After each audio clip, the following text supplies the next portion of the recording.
Saludos, amigas y amigos, os doy la bienvenida a este vuestro canal Mundial de Fútbol, Escuela de Antivalores. Hoy voy a hablar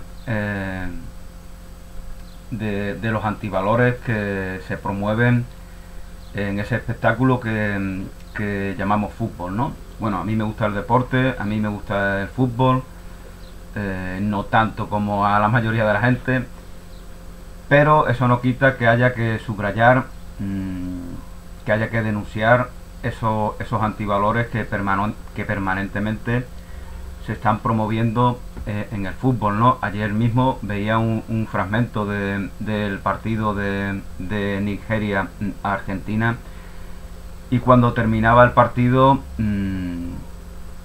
el que es considerado como mejor jugador de la historia hacía una doble peineta a los aficionados, ¿no? Con un gesto de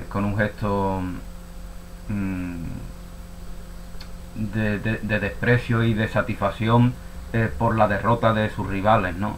Esto es un ejemplo, una escenificación muy precisa de lo que hoy vamos a hablar. El fútbol es una escuela de antivalores, de falta de principios, de falta de sociabilidad, de empatía, de solidaridad. El fútbol promueve, como quizá hablemos en esta charla, el racismo, el machismo, la discriminación, la competitividad malsana, etcétera, etcétera. Entonces, bueno, vamos a... Para compartir mis reflexiones personales, pues he buscado algún texto que pueda estar en internet, y encontré uno del profesor, del pedagogo ecuatoriano,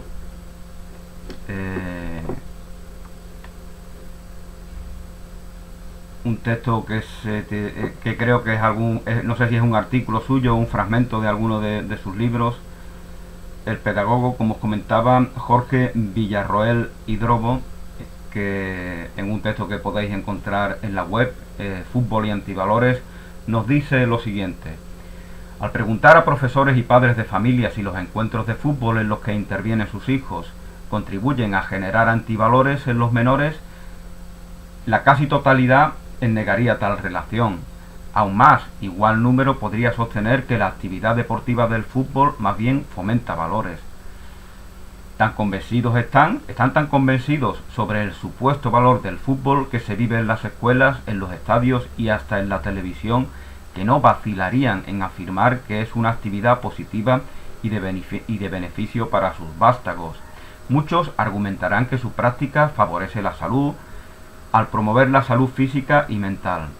Otros dirán que se trata de un deporte saludable que contribuye al fortalecimiento muscular y el funcionamiento fisiológico. Todo esto ciertamente es verdad, es verdad con respecto a cualquier actividad deportiva, con respecto a cualquier ejercicio físico. Hoy la crítica va sobre todo al fútbol como espectáculo de masa, como espectáculo que mueve millones y millones y millones de dólares, de euros, como lo quiera llamar, permanentemente, que enriquece una minoría, etcétera, etcétera. El fútbol, por lo tanto, es un valor capitalista que subraya las jerarquías sociales. Otros dirán que se trata de un deporte saludable, que contribuye al fortalecimiento muscular, al funcionamiento fisiológico, y por fin no faltará la explicación que se trata de un espaciamiento que evita que los niños y jóvenes utilicen su tiempo libre en ocupaciones peligrosas. Esto es bastante común, ¿no? No están los chavalitos ahí con el fútbol y se olvidan de la droga y se olvidan de robar, como si no hubiera nada más que esas dos alternativas. O sea, nuestros niños vienen al mundo y por lo visto ya están condenados a ser ladrones, a ser drogadictos, a ser sicarios, a ser terroristas. Es la cosa más natural del mundo, ¿no? Y ese es el motivo por el cual lo vamos a meter a practicar fútbol. Y realmente que el hecho de que practiquen fútbol lo va a alejar de esos peligros a niños marginales que están en contacto con esa posibilidad de tener ese tipo de vida delictiva.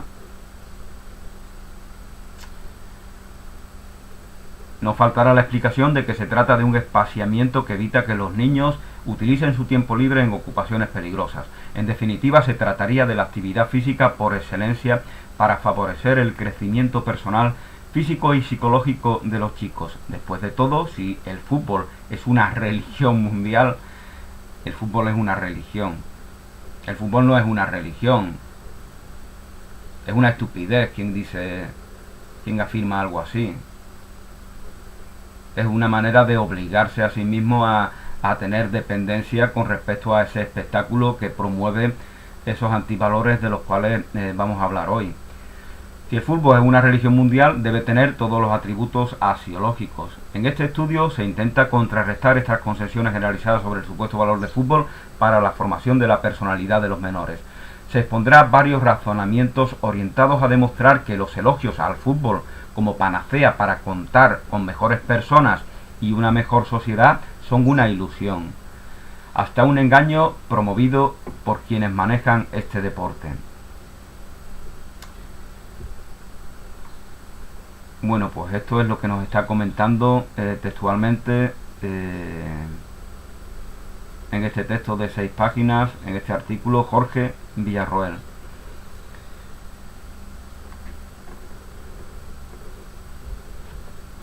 Antes de entrar en exponer nuestros argumentos, es necesario advertir que el fútbol por sí mismo, como actividad física, como deporte o como práctica de esparcimiento, no tiene nada de malo, ni puede atribuírsele motivaciones antiéticas. Una competición deportiva, un deporte cualquiera, una actividad física cualquiera, como por ejemplo lo es el fútbol, de por sí no tiene nada de malo. Ahora lo vamos a llenar de contenido, ahora como espectáculo se llena de ese contenido en el cual encontramos esos elementos que en este caso este profesor y yo también critica, ¿no? Nos referimos al fútbol creado y difundido en un determinado contexto socioeconómico, por lo que no puede existir el fútbol como una entelequia al margen de los condicionantes de una sociedad concreta. Entonces, cuando se hable del fútbol, no se puede prescindir de las intenciones que lo motivan, de los intereses que existen detrás, ni de las fuerzas político-ideológicas que lo utilizan. El fútbol es una arma política que idiotiza a las personas, que hipnotiza a la sociedad, que un elemento de poco valor de por sí, como es ese espectáculo deportivo, se convierte en algo que tiene una tensión primordial, que tiene un valor supremo cuando verdaderamente no lo tiene. Estas masas, estas élites, estas jerarquías, esta sociedad capitalista, estas élites capitalistas están muy contentas de que haya tontos, que haya estúpidos, que haya imbéciles que les llamen religión al fútbol, porque eso está conforme con sus propósitos de establecer el fútbol como un elemento que hipnotiza, que idiotiza, que absorbe toda la atención y todas las energías de la ciudadanía común. Y eso va en beneficio suyo, en beneficio de esos privilegios que tienen estas élites, porque esas energías se podrían utilizar y se deberían de hecho en clamar por una sociedad más justa, en clamar por promover estos valores que no se están defendiendo en el fútbol, etcétera, etcétera, etcétera. Pero como a esas élites les mueve el miedo, pues lo que quieren es que a través del miedo, movidos por el miedo, necesitan difundir elementos que de alguna manera sean evasivos para las masas, porque temen a las masas, temen que las masas se puedan rebelar contra ellos y lo hagan violentamente. Por lo tanto, necesitamos tenerlo ahí en circo, pan y circo. Da igual que sea el teatro romano, el circo romano, la plaza de toros o el estadio de fútbol. Ahí los tengo yo idiotizados, ahí los tengo yo controlados. Y esa supuesta violencia que yo temo de ellos, pues ya la puedo manejar. Ya no me siento, ya no la veo como una amenaza para mí. Eso es lo que dice esas élites capitalistas. Entonces, cuando se hable del fútbol, no se puede prescindir de las intenciones que lo motivan, de los intereses que existen detrás, ni de las fuerzas político-ideológicas que lo utilizan. En tal virtud, no se puede alabar o cuestionar la práctica del fútbol por sí, sino enmarcado en un entorno o sistema específico. Y todos sabemos cuál es ese sistema, cuál es el sistema económico y político que domina el planeta. Todos sabemos cuál es el orden que domina el planeta. Todos sabemos cuál es el orden que condiciona que haya millones y millones de niños que pasan hambre, millones y millones de niños que pasan dificultades sociales, económicas, etcétera, etcétera. Todos sabemos cuál es ese sistema. Lo que sucede es que casi todos los ciudadanos no han logrado suficiente conciencia crítica de esta actividad en la sociedad capitalista, ni de muchas otras que se presentan como prototipos de valores o por lo menos como acciones neutrales al margen de las implicaciones políticas o ideológicas. Esta creencia es una ficción que pocos pueden llegar a desmitificarla y conseguir un posicionamiento cuestionador. El común de las personas no se cuestiona nada, simplemente se mueve por sus impulsos, por sus inercias. Ha venido aquí al mundo, hay una cosa que se llama furbo, que es muy buena, que me entretiene, que hay muchas pasiones, y se somete a eso sin ningún tipo de razonamiento crítico al respecto de ello. Lo ve como algo natural, lo ve como una autoridad. Aquello que se nos impone es concebido como un elemento natural, porque no hay un sentido autocrítico, porque no han sido educados en cultivar ese sentido autocrítico. Digo autocrítico porque partimos de la idea de que nos gusta el fútbol, de que nos gusta tal o cual cosa, pero a partir de ahí vamos a ser autocríticos, para después de esa autocrítica concederle el verdadero valor y concebir eso que nos gusta con los valores que verdaderamente son positivos. Y si no vemos esos valores, pues entonces ya no nos gusta tanto, porque todos queremos lo mejor para nuestros hijos. Que es querer lo mejor para todos los niños del mundo, que es querer lo mejor para todos los hombres y todas las mujeres del mundo. Y por lo tanto, consciente o inconscientemente, no queremos promover, no queremos apoyar una actividad que promueve antivalores que no son lo mejor para todos y para todas. Nos proponemos, pues, nos dice Jorge, presentar una serie de hechos y acontecimientos que invalidan la idea generalizada que el fútbol es un deporte benéfico y hasta promotor de valores. Nuestro juicio se referirá más que nada a lo que sucede en el sistema educativo y familiar, pues allí es donde se dan las primeras deformaciones del deporte. Cuando yo era niño nos llevaban a jugar al fútbol. Es importante meterles en la cabeza a los niños que eso es algo como natural, ¿no? Que no hay muchísimos deportes y que el fútbol es solo uno de ellos, sino que parece que el fútbol tiene una prioridad sobre todos los demás. Al último, nuestra crítica estará dirigida hacia la sociedad que genera otras distorsiones antihumanas. En primer lugar, la idea de ganar en el fútbol y en cualquier otra actividad, la idea de ganar está tan enraizada en la mente de nuestros profesores y padres que es materialmente imposible desterrarla. La idea de ganar en el fútbol. La idea de que yo gano, nos dice el profesor Villarroel.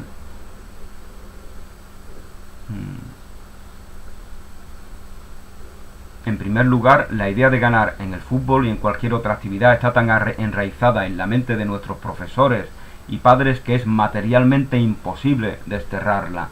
Esta inveterada creencia de los mayores, a su vez, una vez que está una creencia en los adultos, pues lógicamente de manera natural por la propia convivencia la arraigamos en la mente de los niños. Esta inveterada creencia de los mayores a su vez tiene influencia decisiva en los niños y adolescentes, que no pueden concebir un encuentro deportivo sin vencedores ni vencidos.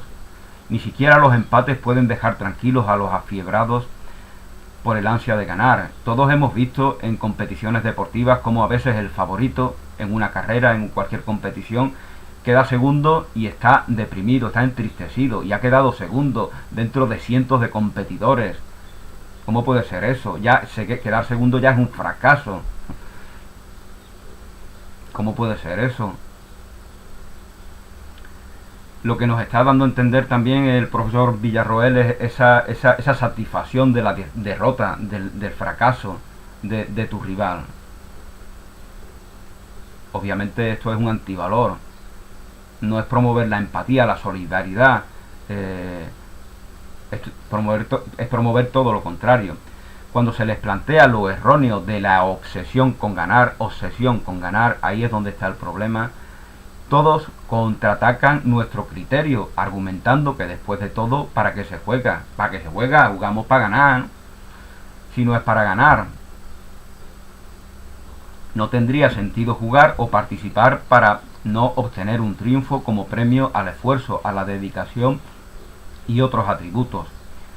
Si se observa toda la actividad deportiva y de competencia en el mundo, la única razón de ser de esas acciones es vencer, ganar, lograr, triunfar y un largo etcétera. Lo que la mayoría de habitantes de este planeta no alcanza a discernir, es que el ganar, vencer, triunfar son valores internalizados en la mente y el corazón de los seres humanos por un sistema que privilegia la ganancia, valor que a la larga se vuelve un antivalor por las graves deformaciones del ganar generadas en el sistema capitalista. Durante siglos se ha conformado una sociedad de triunfadores en todas las actividades humanas, aunque en las últimas décadas esta ambición se ha constituido en una verdadera obsesión enfermiza, cuya máxima expresión es ganar dinero, cuanto mayor mejor. Fijaos, este fomento de la codicia, la obsesión por ganar está en relación con la codicia. Queremos ganar, queremos pisotear a nuestros rivales, a nuestros enemigos. Esto es lo que se fomenta, también en las escuelas, en los institutos, en las universidades. Tú consigues un triunfo, una victoria, una titulación, y tu satisfacción es saber que otros muchos no lo han conseguido. Entonces tú no estás inmerso en el desarrollo de una vocación, no estás inmerso por esa propia vocación, por esa devoción hacia algo, por esa inclinación natural al servicio, sino tú estás compitiendo con tus rivales, deseando su mal. Por eso vivimos en un mundo donde existen millones de personas que viven en la miseria, millones de niños que pasan hambre, porque eso es lo que queremos al tener arraigado en nosotros esa idea de ganar, esa codicia que nos impele a buscar la victoria y la derrota, que nos satisface de nuestros rivales. Por eso ese gran jugador, como os comentaba, cuando gana su selección, hace una doble peineta a sus rivales, se satisface de la tristeza, del dolor, del descorazonamiento de aquellos que han perdido y han sido eliminados. Entonces,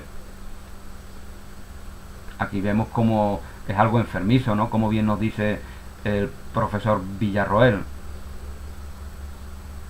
Durante siglos se ha conformado una sociedad de triunfadores en todas las actividades humanas. A la larga, esta obsesión por ganar termina por convertirse en codicia desmedida. Este es el único valor: ganar, ganar y ganar, y satisfacerse en lo consecuente de esa victoria, que es la derrota de nuestros enemigos, de nuestros rivales. Esta es nuestra obsesión, pues este patrón lo aplicamos en todos los ámbitos de nuestra vida. A la larga, esta obsesión termina por convertirse en codicia desmedida, cuyos mejores ejemplos son los banqueros. Los banqueros son egoístas, los banqueros no les importa desahuciarte y dejarte en la calle. Por eso tenemos miles y miles de hombres y mujeres que viven en la calle y que han perdido su vivienda, al mismo tiempo que tenemos decenas de miles, cientos de miles de apartamentos, de casas, de viviendas que están desocupadas y que pertenecen a una minoría selecta, y eso lo vemos como algo normal, ¿no? Si subrayamos este mal, es que somos unos extremistas de radicales, de libertarios, de la izquierda más reaccionaria. No ven este argumento como de una lógica sensata, que no tiene nada que ver con la izquierda y con la derecha. Es una vergüenza, es algo inadmisible que estemos creando un país en donde decenas de miles de personas son desahuciadas y se ven en la obligación de vivir en la calle. Al mismo tiempo que unas personas privilegiadas, codiciosas, que no aman a su país, porque si lo amaran desearían el bien de sus semejantes, por lo menos de aquellos que forman parte de este país. Al mismo tiempo que estas personas codiciosas van cada vez acumulando más viviendas, más bienes materiales. ¿Qué clase de país es eso? Pero es que en Europa tenemos incluso gobiernos de derecha que tienen legislaciones que impiden que esto se dé. Y aquí en España no se hace absolutamente nada para revertir todo esto. A la larga, esta obsesión termina por convertirse en codicia desmedida, cuyos mejores ejemplos son los banqueros y los dueños de las transnacionales, quienes han llevado a las enormes crisis que afronta el mundo. Si alguien cuestiona, aquí vemos que la relación del fútbol con la economía, con el capitalismo, relación que el forofo desmedido que dice que el fútbol es una religión, nunca va a considerar, porque ya está como hipnotizado. Ya tiene esa inclinación evasiva, no es feliz, no tiene satisfacción consigo mismo, porque no se da un valor verdadero a sí mismo, y por lo tanto necesita, a través de una inclinación evasiva, compensar. Quiero huir de mí, quiero mezclarme con la masa en un estadio de fútbol. Y encima algunos van con simbología de la izquierda, ¿no? El fútbol no tiene nada que ver con la izquierda, el fútbol no tiene nada que ver con la solidaridad, con la empatía, con los valores humanos. No estoy diciendo que esto sea nada más que de la izquierda. Ya lo dije anteriormente. Lo sensato, lo razonable está más allá de cualquier ideología política. Y es sensato y es razonable intentar de revertir esa sociedad injusta, esa sociedad que por ejemplo en España, como ya os comentaba, pues crea tanta pobreza, tanta miseria. Si alguien cuestiona estas razones argumentando que el deseo de ganar, triunfar, acumular son comportamientos innatos, ya una vez que hacemos esta denuncia, pues lógicamente la inventiva de aquel del fanático del fútbol se pone a trabajar y va a encontrar argumentos para al menos desde su punto de vista refutar lo que estamos diciendo. Pero siempre será a un nivel superficial, porque él no quiere profundizar. Si alguien cuestiona, nos dice Jorge Villarroel, todas estas razones argumentando que el deseo de ganar, triunfar, acumular son comportamientos innatos, naturales en el hombre y en la mujer, está en un grave error. Quien piense esto está en un grave error. Diversos antropólogos han demostrado que estas conductas no son connaturales a los seres humanos, sino actitudes adquiridas de un sistema sociocultural determinado. El ejemplo que siempre os pongo: estamos en una ciudad, una señora se cae, se tropieza y se cae en el suelo. Al lado suya, cerca de esa señora, hay un sicario, un terrorista, un contrabandista de droga. ¿Y qué hacen estos tres personas? Pues se acercan a la señora y la ayudan a incorporarse, se preocupan por ella. ¿Por qué? Porque algo natural en sí mismo, servir, ayudar, proteger, amparar, emana de ellos, cuando han visto que esa pobre señora se ha tropezado y se ha caído en el suelo y se ha hecho daño. Y si es un sicario, un asesino, un terrorista, un traficante de drogas tienen estas conductas, pues obviamente es porque es lo natural en todos. Y si son sicarios, terroristas, asesinos, es porque han aprendido a ser así. Y lo han aprendido en el valor de esta codicia de la cual se nos está hablando aquí. Erich Fromm, dice el profesor Villarroel, Erich Fromm, por ejemplo, en su famoso libro Ser o Tener, demuestra con amplitud de pruebas que el tener no es universal o consustancial a todas las culturas. Hemos puesto muchas veces la experiencia de estos indígenas que viven en la selva y no necesitan dinero, ni necesitan coche, ni necesitan ordenadores, ni casa. Ellos viven también en la abundancia, ellos tienen un sentido de la riqueza. Ellos no necesitan tener en el sentido en el que nosotros creemos necesitarlo en nuestras sociedades. No estoy diciendo que esos pueblos sean mejores que nosotros. Estoy diciendo que hay un valor en ellos del cual podemos aprender. Erich Fromm, en su famoso libro Ser o Tener, demuestra con amplitud de pruebas que el tener no es universal o consustancial a todas las culturas. El autor advierte que la palabra tener se desarrolló en relación con la propiedad privada. Se relaciona tener con propiedad privada, algo en lo cual yo busco un beneficio propio y un perjuicio de aquellos que no poseen esa propiedad privada. Eso ya genera de por sí la miseria. Cuando algunos triunfen en esa propiedad privada codiciosa, en gran medida, la consecuencia inevitable es que, como se ha establecido ese patrón de sociedad en el cual todos queremos tener, muchos no van a tener nada. Y eso es precisamente lo que acontece en el mundo. Muchos no tienen nada y otros pocos se satisfacen en esa posesión. Creen que su valor, porque es la codicia lo que los mueve, creen que su valor como personas, como seres humanos, está en las posesiones materiales que tienen. Esto ya, como hemos hablado tantas veces, esto denota que esas personas se desprecian a sí mismos. Los ricos del mundo se desprecian a sí mismos. Creen que tienen posesiones privadas. Pero esas posesiones privadas en las cuales encuentran su propio valor le dan la noticia a su subconsciente de que ellos se desprecian a sí mismos y que no reconocen un valor natural propio de ellos. Propiedad privada es una perversión de la palabra propiedad. Propiedad significa lo que es propio de ti. ¿Qué es lo que es propio de nosotros? Lo que antes os decía, de ese sicario, de ese terrorista y de ese contrabandista. Servir a nuestros semejantes, el que hay una señora y nos ponemos a su servicio para ayudarla. Eso es lo que es natural en nosotros. No ser que sicario, ni terrorista, ni codicioso, ni tener propiedades privadas. Entonces, por eso la expresión propiedad privada es una perversión de la idea de la propiedad. Lo que es propio de ti es servir a tus semejantes. Lo que es propio de ti, lo que es propio y natural de ti, esto lo usamos en muchas expresiones. Es propio de Pedro ser generoso, es propio de Manuela ser altruista, es propio de Juan ser empático. Esas son sus propiedades. Son bienes que comparten, dones que comparten, talentos que comparten. Eso es la propiedad, lo que es propio de ti, lo que es natural en ti, no un conjunto de cosas materiales que posees y que te hacen sentir superior a aquellos que no las poseen. Esa es una perversión que se nos ha metido en la cabeza por una educación en este sistema capitalista. Se nos forma para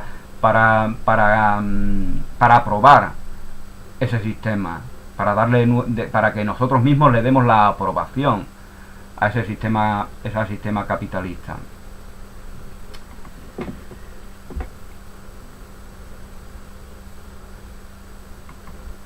Bueno, espero no alargarme mucho porque este texto son de 6 páginas y no me parece que no voy a terminarlo. Realmente utilizar este texto de Jorge Villarroel era simplemente un detonante para compartir mis puntos de vista, ¿no? Este texto que espero acordarme, y os pondré el enlace en la caja de información del vídeo que suba cuando lo suba a YouTube. Bueno, vamos a ver por dónde iba. Fútbol y antivalores. Nos estaba hablando Jorge Villarroel de lo que Erich Fromm nos dice en su libro Ser y Tener. El autor advierte que la palabra tener se desarrolló en relación con la propiedad privada. Y esta no existe en las sociedades en que la propiedad es predominantemente social. La propiedad privada no existe en muchas culturas, en muchas civilizaciones, en muchas sociedades. No tiene ningún valor ni ningún sentido. Y desde mi punto de vista, de por sí, la propiedad privada solamente crea miseria. La propiedad privada es como la vida privada. Hay una vida privada que hay que respetar. Pero aquel que defiende una vida privada, dentro de esa privacidad lleva también otra vida privada, lleva una doble vida. Por eso se da la infidelidad en los matrimonios, porque se lleva una doble vida, porque ese es un patrón de conducta. Si tú crees que tener una vida privada es algo natural, tú estás ya predeterminado adentro de esa vida privada, ya estás condicionado adentro de esa vida privada a tener a su vez otra vida privada en la cual engañas, mientes y llevas una doble vida de la cual no das noticia a las personas que forman parte de esa vida privada. Porque esto es un patrón de conducta, un patrón de interpretar tu propia realidad. Entonces, lo que yo siempre digo, no puedes llevar ninguna vida privada. Llevas una vida privada porque nos mueve el miedo. Quiero una vida privada para irme de putas y que los demás no se enteren, para tomar drogas y que los demás no se enteren, para hacer cosas escondidas con el ordenador y que los demás no se enteren. Es decir, para delinquir, para corromperme, para degradarme. Para eso se quiere la vida privada. Si escuchamos lo que nos dice Jesús, la verdad nos hace libres, la verdad de reconocerte en tu valor, en tu integridad. Entonces ya no necesitas de ninguna vida privada. No tienes nada que ocultar. Tienen que ocultar a aquellos que quieren mentir, a aquellos que quieren engañar. Solamente tiene sentido ser lo que nos dice San Pablo en la Biblia, no escandalizar a los demás. Si yo tengo 3 novias, por ejemplo, no tengo ninguna, ¿no?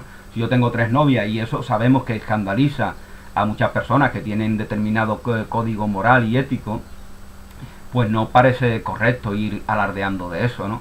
Por aquí y por allá, ¿no? No parece respetuoso con la mentalidad de otras personas, ¿no? Es un ejemplo, ¿no? Yo no quiero 3 novias, ya es difícil tener una. Como decía la copla, ya es difícil aguantar una mujer, pues aguantar más de una, pues bueno, esto es un chiste, ¿no? Yo siempre sigo a las mujeres en las redes sociales, de ellas aprendo muchísimas cosas, todo lo que comparto se lo debo a muchas mujeres. Cuando yo era niño, mi gran maestra, mi gran la que me incentivaba a escribir fue Agatha Christie. Yo me leía sus novelas y realmente me apasionaba esa creatividad, esa inventiva que tenía esta mujer para desarrollar esas historias, ¿no? Lógicamente no son libros convenientes para los niños porque son libros de crímenes, pero a mí me impresionaba, me metía en la mente de esa persona, de esa mujer, y muchas mujeres, Rosalía de Castro, no sé, Teresa de Jesús. Son muchas mujeres de las cuales he aprendido, muchas escritoras, muchas pensadoras, muchas poetas. Pero bueno, no quiero cambiar de tema. Nos dice Jorge Villarroel que por su parte el filósofo español José Marina, cita el caso de 2 culturas con diferentes concesiones sobre las conductas de las naciones civilizadas, entre comillas civilizadas. Eso nosotros nos llamamos civilizados y a los salvajes, pues eso no son civilizados. No, ellos son civilizados también. Ellos tienen otro patrón de civilizarse. Es otro tipo de civilización, tan válida como la que nosotros tenemos en nuestras sociedades. La dificultad, dice José Marina, la dificultad de sobrevivir fuerza a los hombres a unirse. Al parecer, en aquellos lugares donde el entorno es especialmente difícil, al parecer esta dificultad de sobrevivir, se exige una mayor solidaridad entre los miembros de una sociedad, porque la red de dependencia es más notoria. Cuando hay dificultad necesitamos de una mayor solidaridad. La dependencia, nuestras dependencias naturales se subrayan cuando aparece una dificultad, como es evidente. Catherine Luz contaba que los Yongot, habitantes de un atolón del Pacífico, sometidos a condiciones extremas, desconfiaban del que se consideraba feliz, porque creían que en esta situación se preocuparían muy poco de los demás. Y según Jean Briggs, otra conocida antropóloga, los esquimales no se dejan llevar nunca de la furia. Los esquimales no se dejan llevar nunca de la furia. No porque no la sientan, sino porque desde niños se les educa para evitar esos sentimientos que puedan entorpecer la convivencia en una sociedad en la que todos necesitan de todos para salir adelante. Bueno, en determinados pueblos del Pacífico, en determinadas comunidades indígenas de Nueva Zelanda y de alrededores, vemos estas personas que son extremadamente pacíficas, que no tienen arrebatos iracundos, porque es un valor que ellos han ido aprendiendo y promoviendo han ido aprendiendo y promoviendo de generación en generación, y entonces desde niños, desde que vienen al mundo, pues ya lo van aprendiendo. Esto no tiene nada que ver con reprimir emociones, esto tiene que ver con aprender vías sensatas, razonables de expresar y de manifestar esas emociones. No significa que estas personas no se enfaden, no se molesten, no se descorazonen, no se contraríen, no, lo que pasa es que expresan esas emociones de una manera que no responde a esos arrebatos grotescos y violentos que a veces vemos como naturales en nuestras sociedades. Justamente la represión de las emociones tiene como consecuencia el que esas emociones se expresen agresiva, violenta y virulentamente.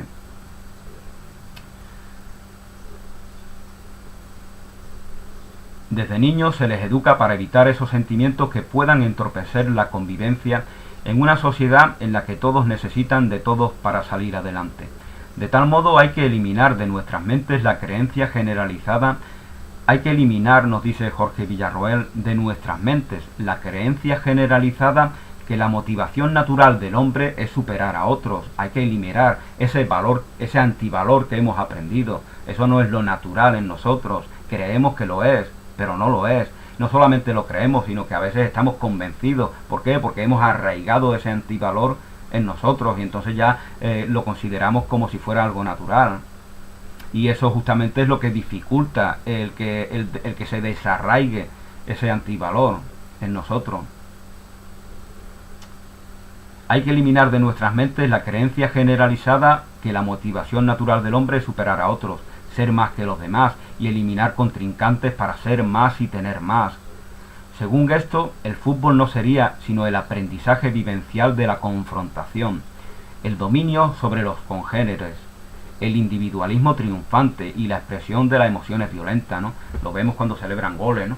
Se dan puñetazos, le dan una patada ahí, son expresiones de violencia, de agresividad, complacencia. Cuando se meten un gol en propia meta, saltan igual de alegría, no tienen respeto, no tienen consideración, no tienen empatía con aquellos que han padecido esa calamidad de meterse un gol en propia meta. ¿Qué mérito tiene que el equipo rival se meta un gol en propia meta? Cuando hay una entrada, le piden tarjeta al árbitro, tarjeta, quieren ganar un beneficio, están presionando al árbitro y es algo normal que ya se presione al árbitro. Antiguamente en los partidos de fútbol, cuando un jugador pedía una tarjeta para el rival, la recibía él por su conducta antideportiva. Ya se ve como normal, ¿no? La violencia se generaliza. Los antivalores se ven ya como normales una vez que va pasando el tiempo y el sentido y la inclinación natural autocrítica con respecto hacia esos antivalores ya se va perdiendo.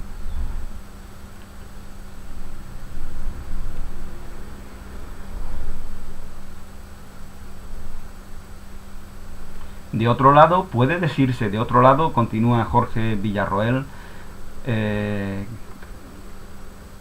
así creo que se llama, se me olvida el nombre, Jorge Villarroel Hidrobo.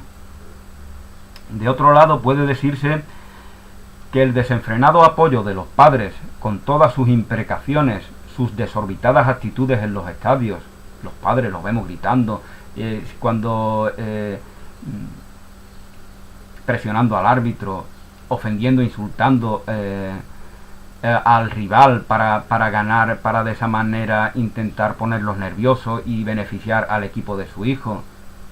El fútbol es una escuela de antivalores. Es algo tan evidente que hay que estar bastante ciego para no reconocerlo. De otro lado, puede decirse que el desenfrenado apoyo de los padres, con todas sus imprecaciones, sus desorbitadas actitudes en los estadios y canchas de fútbol, son ejemplos de transmisión de valores. Podemos decir esto. En muchas situaciones es difícil describir los comportamientos de los padres al borde del campo de juego. Cualquier filmación evidenciaría, cualquier filmación, y las hay que lo demuestran, cualquier filmación evidenciaría que viven un paroxismo extremo, están como posesos, propio de la conducta poseída por fuerzas paranormales. Los pobres vástagos al interior, los pobres hijos al interior de la cancha procuran por todos los medios lícitos o ilícitos complacer los estentóreos gritos de sus progenitores, que incitan a ganar a cualquier precio. Los niños están ahí presionados, con miedo, tengo que ganar para satisfacer a papá, para que vea que soy un buen niño, que lucho, que combato, que derroto, que humillo a los rivales, que me impongo sobre ellos, que manifiesto antivalores. Desgraciadamente así es. Si un padre, una madre no tiene valores y lo que tiene son antivalores, pues en esos antivalores está educando, está formando a sus propios hijos. Esto también es bastante machista, porque se considera que estos antivalores son más propios del hombre y el hombre por lo tanto los va a arraigar más en sí. Aquí vemos también cómo el machismo es un perjuicio para los propios hombres, para los propios niños, porque le estamos inculcando antivalores que van en su propio perjuicio, en perjuicio de su felicidad, de su integridad, de su valoración, de su inclinación natural al servicio, etcétera, etcétera. Por lo tanto, el machismo,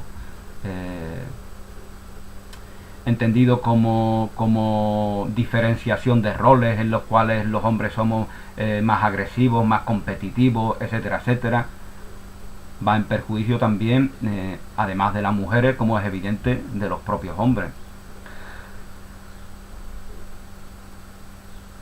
De hecho, continúa el profesor Villarroel, la enseñanza de valores que la escuela pretenda internalizar en los menores, como la armonía social, la cordialidad, la solidaridad, poco efecto tendrán ante la presión familiar y social de vencer, hundir al rival, destrozarlo, humillarlo. Eso lo vemos también como una cosa bonita, los valores, el amor, la empatía, ya lo vemos como una cosa bonita complementaria. Y volviendo a lo del machismo, lo relacionamos con la mujer, ¿no? Por eso se dice que las mujeres son más amorosas, más sensibles, más empáticas. Es una forma de machismo también, es una manera de decir que la empatía, el amor, la cordialidad, la sensibilidad no son valores propios del género masculino. Eso no es así, eso nos parece así porque lo hemos aprendido así. Y hemos aprendido a relacionar empatía, sensibilidad, altruismo, filantropía, servicio, hemos aprendido a relacionarlo con debilidad, y por eso, como pensamos que las mujeres son más débiles, atribuimos esas cualidades, esos valores como algo más propio de ellas que de nosotros. Resulta así que el fútbol se transforma en la antítesis de la fraternidad humana. Fijaos hasta qué extremo llegamos, según nos dice el doctor Villarroel. Por supuesto que en la sociedad competitiva y rivalizante como es el sistema capitalista, el aprendizaje mayor de los niños y jóvenes es vivir de acuerdo con la ley del darwinismo social. La lucha por la vida, es lo que yo siempre digo, ¿no? El más fuerte se impone. Si el más fuerte se impone, nos dice la falsa antropología, ¿por qué venimos al mundo siendo tan tiernos, tan delicados, tan dependientes? Yo no lo recuerdo, pero creo que cuando vine al mundo era un bebé muy frágil y tenía un papá y una mamá que de manera natural me protegían, me amparaban, me servían. Y si no me equivoco, esto es lo que pasa con el 99,99% de los niños y niñas que vienen al mundo, ¿no? Desgraciadamente a veces sabemos que hay personas crueles que no tratan bien a sus hijos, ¿no? Pero generalmente incluso personas con poca formación, incluso personas que tienen algunos de estos antivalores, incluso ellos mismos quieren lo mejor para sus hijos y sus hijas. Pero bueno, a lo que me estaba refiriendo, venimos al mundo siendo tiernos, delicados, débiles, frágiles, dependientes. ¿Cómo se corresponde esto con la idea de la ley del más fuerte, el que se impone, el que derrota? ¿Cómo se corresponde? Yo no lo entiendo, que me lo explique algún científico de estos oficiales. El fútbol se convierte en una expresión clara de este antivalor, de la ley del darwinismo social. Pero si en los padres, los llamados a formar, pero si en los padres, los que son llamados a formar en la cordialidad humana, lógicamente los referentes principales siempre son nuestros padres. Eso siempre ha sido así. Es con las personas con las que más tiempo vamos a pasar. Son las personas con las cuales tenemos un lazo genético, emocional, mental, que no pueden sustituirlo las escuelas ni ninguna otra entidad u organismo social. Pero si en los padres, los llamados a formar en la cordialidad humana, se da esto, ¿qué podría decirse de quienes ejercen el papel de entrenadores o coach, como se dice en inglés, ¿no? Para casi todos ellos, los deportes son el escenario para demostrar cómo las personas deben luchar contra los opositores y los enemigos. Es decir, los entrenadores de fútbol, para ellos conciben como algo natural que el deporte, que la cancha deportiva sea un lugar para combatir, para manifestar estos antivalores, para derrotar, humillar a nuestros contrincantes, que son nuestros semejantes. Son los semejantes a los cuales servimos como servían el sicario, el terrorista y el traficante del ejemplo que os puse anteriormente, que a pesar de estar degradados, que a pesar de ser unos degenerados, aún así todavía conservan una inclinación natural al servicio.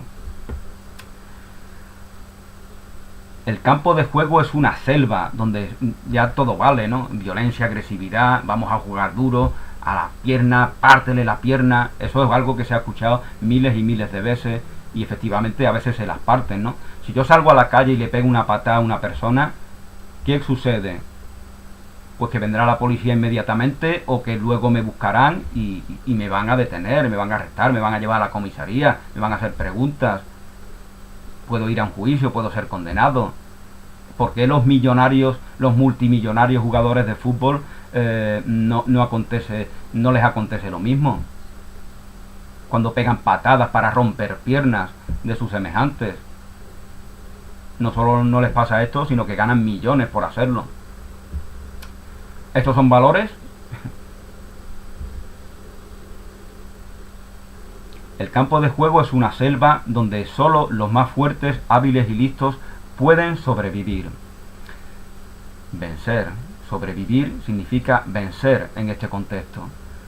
Y hay que ver cómo se esmeran estos adiestradores, estos coaches deportivos, estos entrenadores, cómo se esmeran para internalizar en sus pupilos, para transmitir estos antivalores, la fuerza, la rudeza, la hostilidad propia de feroces combatientes. El fútbol es de hombre, venga a ser un macho, dale fuerte, pártele la pierna. Esto es un bien para nuestros niños. El deporte no es la actividad para departir, para solazarse, lo que significa deporte. Deporte significa departir gozosamente. Claro que sí, vamos a ir a ganar porque eso es lo propio del juego. Cuando tú juegas a las palas con tu niño, con tu novia, también buscas ganar, ¿no?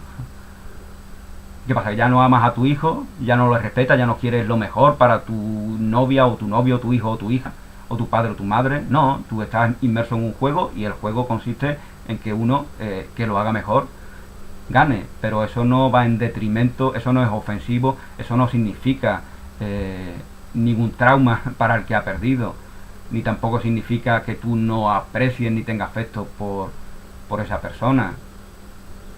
Todavía hay valores en el deporte. Vemos como Nadal vence a su rival y le da un abrazo y lo consuela y le dice ánimo, adelante. Manifiesta unos valores. Lo hace el número 1 del mundo del tenis. Por lo tanto, en el deporte podría haber valores y efectivamente los hay. Pero desgraciadamente el fútbol generalmente como negocio, como espectáculo, manifiesta antivalores, ¿no? Bueno, como os comentaba, quería ser breve, pero creo que voy a hacer un segundo vídeo y va a ver si doy término a esta página. El campo de juego es una selva donde solo los más fuertes, hábiles y listos pueden sobrevivir, y hay que ver cómo se esmeran estos adiestradores, estos entrenadores para internalizar, para arraigar en sus pupilos la fuerza en nuestros niños, en estos niños, para arraigar en ellos esos antivalores. El deporte no es la actividad para departir, solazarse y respetar a los participantes, sino para eliminar a rivales, hundirles en la más oprobiosa derrota.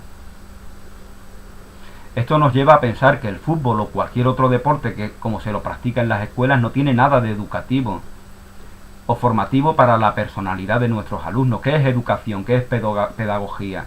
Pues investigamos, vemos qué es lo positivo, lo valioso para la formación de nuestros niños y niñas, qué es el bien para ellos. ¿Esto es el bien para ellos? No. Parece evidente que no lo es, por lo tanto, ¿por qué va a estar presente en las escuelas lo que no es bueno para ellos? El deporte no es educativo si se limita a enseñar aspectos técnicos y tácticos junto a la adquisición de conductas reñidas con los valores, con el único objetivo de crear campeones y ganar el mayor número de competiciones. El deporte no es educativo. La función educativa del deporte debería implicar, además de la enseñanza de técnica y del desarrollo de las cualidades físicas de los alumnos, la transmisión es todo lo que debería, es lo positivo, lo valioso, lo que verdaderamente se debería de dar. Debería implicar también la transmisión de hábitos, valores y actitudes, como se ve en las artes marciales. Tuve un amigo cuando yo era joven que decía: oye, he ido a un curso de artes marciales y no veas que nada más que me hablan de solidaridad, de altruismo, de respeto. Digo, claro, pues es que ¿tú qué te creías? ¿Que te había enseñado a patada nada más? No, te enseñan una serie de valores. Esas son las verdaderas artes marciales. Transmitir unos valores a nuestros niños y niñas, nuestros adolescentes que tienen interés en formarse en estas disciplinas. Los valores, eso es lo prioritario. No se trata de hacer daño a nuestros semejantes.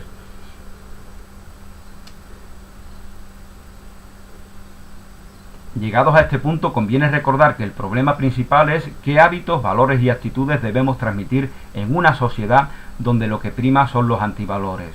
¿Qué hábitos, valores y actitudes debemos transmitir en una sociedad donde lo que prima son los antivalores? Ya en la sociedad de por sí, desgraciadamente, priman los antivalores. Bien, vamos a ver cómo revertimos eso, cómo en la medida en la que podamos podemos proponer algo que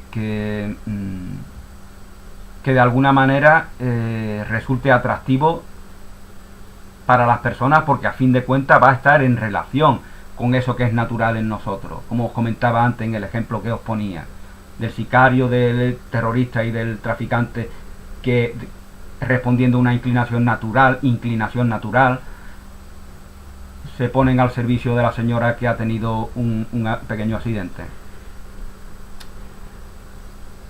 ¿Qué vamos a proponer para que esa inclinación natural la cultivemos? La cultiven nuestros niños y niñas. De este modo, padres y maestros se convierten en hooligans, enfebrecidos, alentando los triunfos y avances de sus pequeños, azuzados por la necesidad de creer que el sueño que jamás cumplirán por sí mismos lo pueden materializar en las supuestas fulgurantes carreras de sus vástagos, y de paso proyectar una jubilación dorada llena de fama, trofeos y entrevistas en los medios, ¿no?